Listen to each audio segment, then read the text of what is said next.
Olá, sejam muito bem-vindos ao Não Alimente Zumbis. Eu sou o Ale e hoje eu vim aqui para falar da estreia dessa semana nos cinemas, filmezinho aí com Idris Elba e Tilda Swinton no elenco. O que você deve estar imaginando, não tem como dar errado. Vem descobrir. Em Era Uma Vez um Gênio, a doutora Alitheia Bini está numa conferência em Istambul. Ela que é doutora em narratologia.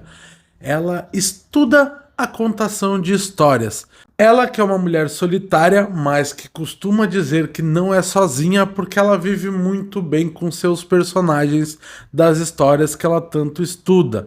Tanto que no começo do filme parece que ela vê realmente a manifestação desses personagens no dia a dia dela, mesmo ela sabendo que não são reais. Até que num passeio ali por Istambul, ela se encanta com uma certa garrafa numa loja dessas qualquer e resolve comprá-la. Chegando no quarto do hotel, como a gente já pode imaginar pelo título, dela sai um gênio, o Idris Elba.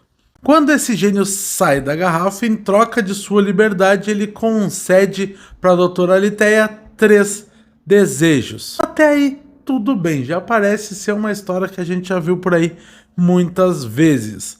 E é pensando exatamente assim que a doutora Alitheia resolve dar um passo atrás. Peraí, eu conheço essas histórias, eu já estudei muitas delas. Eu sei que cada desejo tem alguma consequência, sempre tem uma pegadinha, as coisas nunca terminam muito bem. Então eu não vou fazer desejo nenhum. Inclusive, ela chama o gênio de vigarista algumas vezes, como se fosse da natureza dele enganar as pessoas para quem ele concede esses desejos, como se ele não concedesse muito de boa vontade. Então que o gênio vai lá e nos conta a sua própria história das outras vezes em que ele acabou engarrafado, aprisionado, por que ele acabou dessa forma.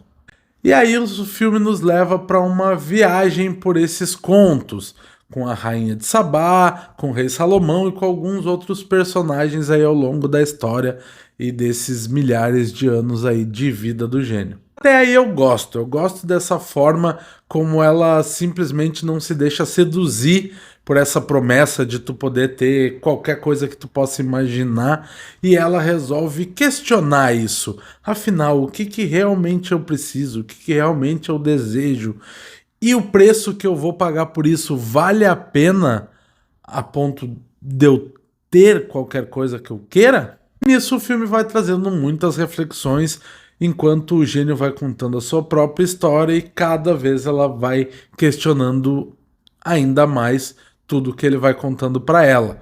Ela chega até tipo, eu desejo então tomar uma água. E ela toma uma água como se ela quisesse queimar os seus desejos para poder libertar o gênio de vez e não ficar presa a ele, nem ele preso a ela.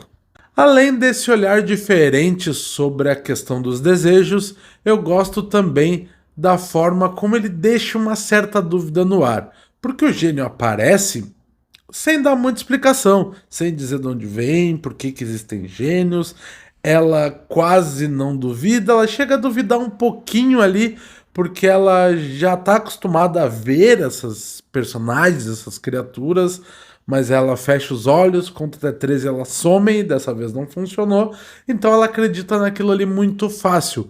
Eu gosto da forma como ela age com isso, porque cria na gente uma dúvida se isso realmente é real ou não.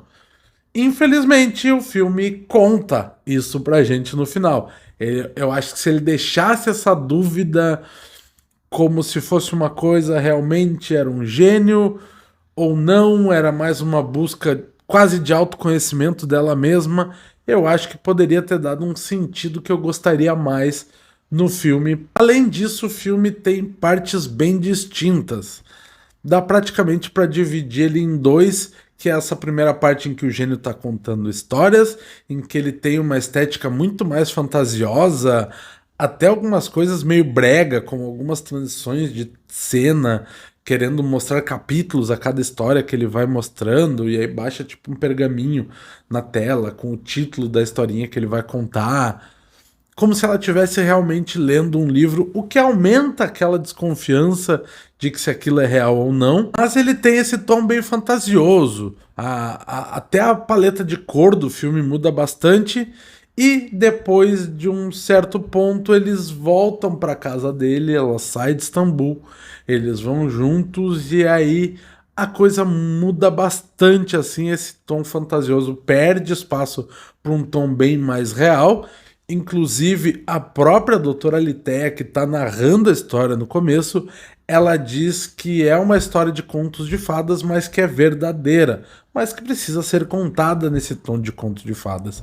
Só que eu acho que o filme não mantém o mesmo tom durante todo o filme, o que às vezes parece que tu tá assistindo duas coisas bem diferentes. Até no propósito da história, do que ele tá querendo nos contar, parece que muda bastante. No começo parece que vai ser um drama realmente de autoconhecimento, onde ela vai tentando se descobrir dentro dessa solidão dela, nas coisas que ela quer, uma análise mais profunda, e acaba em certo momento desembocando quase numa comédia romântica sem muita comédia. Inclusive, eu achava que o filme ia ter um tom cômico muito mais presente, principalmente por todo o material de divulgação, é muito colorido, parecia que seria uma coisa muito engraçada. Talvez porque esteja já acostumado a sempre, quando tem gênios no meio, ser envolvido em comédia, mas o filme praticamente não me faz rir em nenhum momento.